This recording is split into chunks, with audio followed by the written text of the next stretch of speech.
Hi guys, thank you so much for joining us. In this class, we're going to be doing the skirt part of this beautiful style here. In the part 1 of this video, we did the drafting of the upper part. If you're just joining us, kindly hit on the subscribe button and do not forget to turn on your notification bell so that whenever I upload an interesting tutorial like this, you'll be among those to get notified. To see the drafting of the upper part, kindly check the comment section. You'll find the link to the tutorial. Meanwhile, we also have another channel where we upload not just the drafting tutorial but also the sewing tutorial. You can also join us at Modern Woman Apparel. So without wasting much of your time, let us draft. So guys, for this we are going to be making use of our pencil skirt pattern here. So you can see I've gone ahead to draft out the pencil skirt pattern, but not to worry, I'm still going to explain everything from scratch, and after that we'll make the needed alteration. So this is the front, while this is the back. So for the front here, what we have is from the waist. Remember that we use 17 for the front waistline, right? So whenever you are drafting the skirt, you are using the front waistline to get the hip line of your skirt, both for the front and back. You're not using the back waistline. The only time you'll be using the back waistline is when you are drafting the upper bodies. Do you understand? So what we have here for the front is 17, so the waistline is 17, and this is the waist to hip, the waist to the knee, and from the knee to the length of the skirt. So it depends on the length that you want to do. Do you understand? So this is our center front line. So what I have here is the waist circumference divided by 4 plus 1 inch for that here, and what I have here is 2 inches for the seam allowance. On the hip here, I have the hip divided by 4 plus 2 inches for seam allowance. Then on the knee line, what I did was to minus what I have. So I removed 2 inches from what I have from here to here to get what I will impute here. Do you understand? So let's assume that I have from here to here 10 inches, so I'll remove 2 inches from it, and that would be 8 inches, right? So that 8 inches, I'm going to impute it here before adding the 2 inches for seam allowance. So on the length of the skirt, exactly what you have on the new circumference, that is what you're going to be imputing on the length of the skirt. So it doesn't matter how long the length of your skirt is, as long as it's crossing below the knee line, you're going to impute the same circumference you have on the knee on the length of your skirt. So for the dart, what you have to do is to divide the nipple to nipple by 2, make the first straight line, and take your half inch on both sides. Remember that your dart is going to be stopping 2 inches before the hip line. So for the dart, you can either choose to sew your dart or you do dartless. So I always go with the dartless skirt. So I'm going to be folding it over this way. Can you see, closing up the dart first? And note that even when you're doing a darted skirt, you still have to close it up first before doing the 1 inch come down. So from the waistline, you come down by 1 inch. So this 1 inch is compulsory, so it doesn't matter if you are stitching this dart, do you understand, or you are closing it up. Whether you are stitching the dart or not, you have to come down here by 1 inch, and from there you are going to connect to this first line, not to the seam allowance line, with your curve ruler. So let's do that. So before you connect it, first close up the dart, do you understand? So first close it up this way and you connect.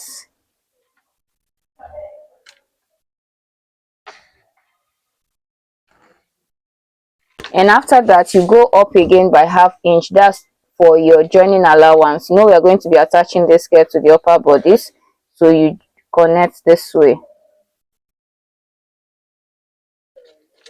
So if you're going to be sewing that on the skirt, all you need is to open up the dart. But if you're not going to be sewing that on your skirt, what you do is to use your tape to just see here up, just the way I'm going to be doing mine. So this is our skirt pattern. The next thing to do is to work on the center front for the zipper allowance and the slit. You know, it's going to be having a fancy zipper at the front, but it doesn't still mean that we're not going to be adding a zipper at the back. So right now you have to decide how high you want the slit to be before the zipper allowance. So I'm doing 3 inches above the knee line, marking that 3 inches. Now from here, I'll be adding 1 inch. So you can see my 1 inch here. So from here to the waistline, we'll be having 1 inch as the seam allowance. Do you understand? So the whole of this will be 1 inch to here, and from here to the lower part, I'm going to be adding only ½ inch. So this part where you have the 1 inch running up, after using ½ inch to turn the main fabric with the lining, you'll be left with ½ inch to join the zipper. While the part where you have the ½ inch running down will be used to join the lining with the main fabric, and after that, just the slit will be left.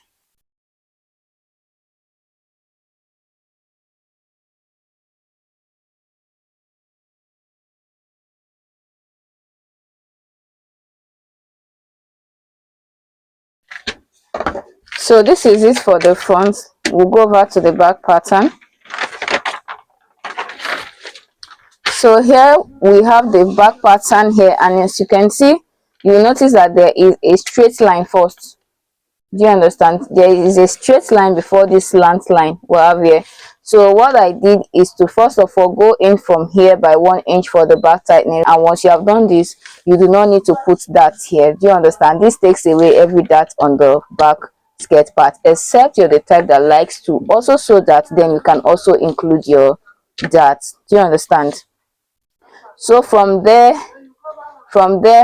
what I have here is just the waist circumference divided by 4. You can see that I didn't include any dart allowance again because there will be no dart here since I've done this.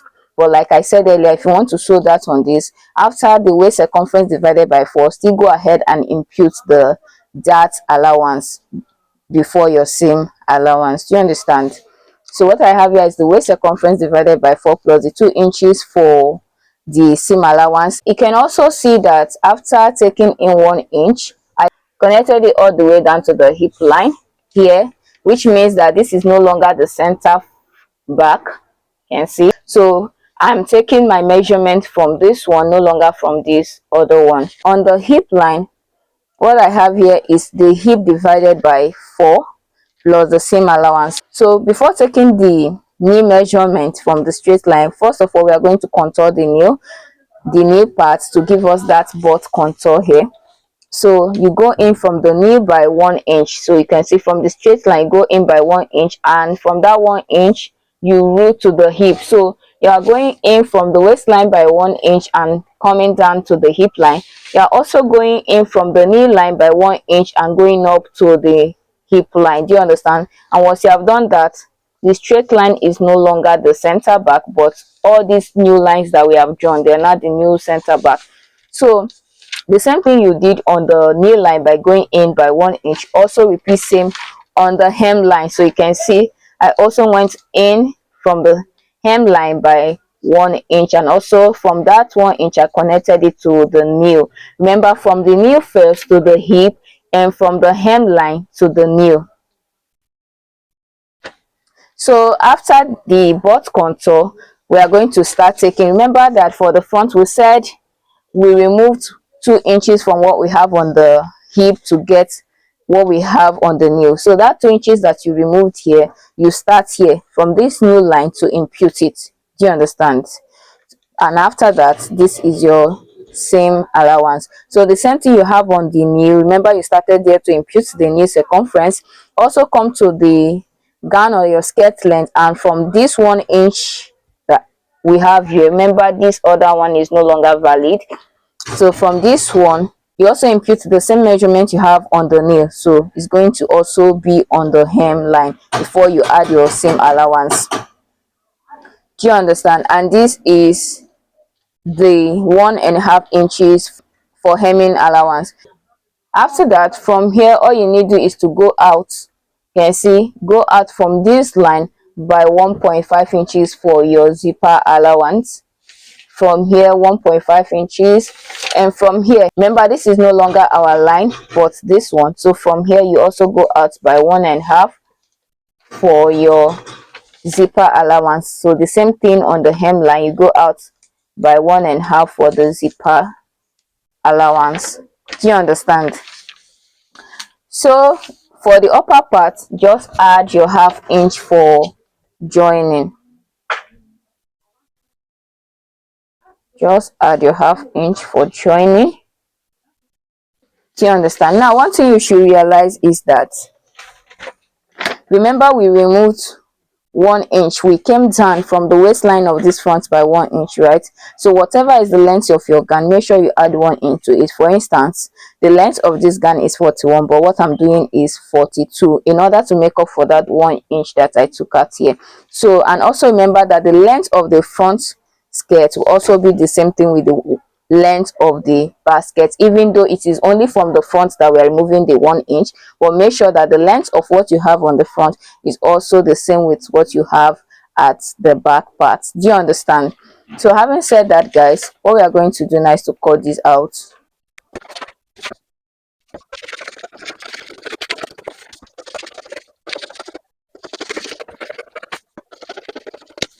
So guys, this is all for this class. Thank you so much for watching. This is the front skirt pattern, and here's the back, and we also have the upper bodies set. Thank you so much for watching. Do not forget to like, comment, subscribe if you've not done so, and also share this video so that others can benefit as well. Till I see you on the next one, do not always forget to come back here and draft with Modern Woman. Bye for now.